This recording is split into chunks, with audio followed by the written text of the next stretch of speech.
குரட்டைக்கான காரணம் என்ன? நிறைய காரணம் இருக்குது குரட்டைக்கு. ஃபர்ஸ்ட் ஆஃப் ஆல் நான் வந்து என்ன சொல்லணும் அப்படின்னா, நிறைய பேர் நினைக்கிறது வந்து குரட்டை வந்து அசதியாக தூங்கிறதுனால வர ஒரு மாற்றம் அப்படின்னு நினைக்கிறாங்க. அது ஆக்சுவலாக அப்படி கிடையாது. குரட்டை ஏன் வருது அப்படின்னா, உங்கள் ஏர்வே, அதாவது உங்கள் சுவாச பாதையில் ஏதோ ஒரு அப்ஸ்ட்ரக்ஷன் இருந்தால் தான் வரும், எங்கேயாவது நெறிவு இருந்தால் தான் வரும். ஸோ அதனால தான் அந்த சவுண்ட் வருது. எப்போவுமே விசில் அடிக்கும் போது கூட நம்ம சின்னதாக அந்த நாக்கை சுற்றி வச்சா தான் அந்த இடத்துல சவுண்ட் வரும். அந்த மாதிரி உங்கள் காற்று போகிற இடத்துல ரெஸ்ட்ரிக்ஷன் இருந்தால் மட்டும்தான் சவுண்ட் வரும். அதனால தான் அந்த குரட்டைங்கிற சவுண்ட் வருது. அண்ட் குரட்டை வந்து சில்ட்ரனுக்கு வர்றது வேற, பெரியவங்களுக்கு வர்றது வேற.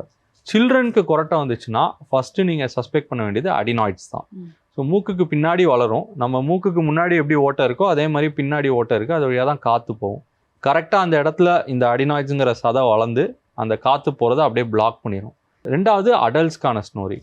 அடல்ட்ஸ்க்கான ஸ்னோரிங் வந்து கொஞ்சம் டேஞ்சரஸ். ஏன்னா அடல்ட்ஸ்க்கான ஸ்னோரிங் போது என்ன ஆகுதுன்னா, உங்கள் நுரையீரலுக்கு தேவையான அளவு ஆக்சிஜன் போகாமல் இருக்குது. அதாவது லங்ஸ்க்கு நிறைய ஆக்சிஜன் சப்ளையோடு இருக்கணும், அது வந்து ரெஸ்ட்ரிக்ட் ஆகுது. இதை வந்து ஆப்னியா அப்படின்னு சொல்கிறோம். இந்த ஆப்னியா எபிசோட்ஸ் இருக்கிற இந்த ஸ்னோரிங் வந்து ரொம்ப ஜாஸ்தி ஆக இந்த ஆப்னியா எபிசோட்ஸும் ஜாஸ்தி ஆகும். அப்போ என்ன ஆகும், உங்களுக்கு நைட்டு தூங்க முடியாமல் ஏஞ்சி உட்காந்து ப்ரீத் பண்ணுவாங்க.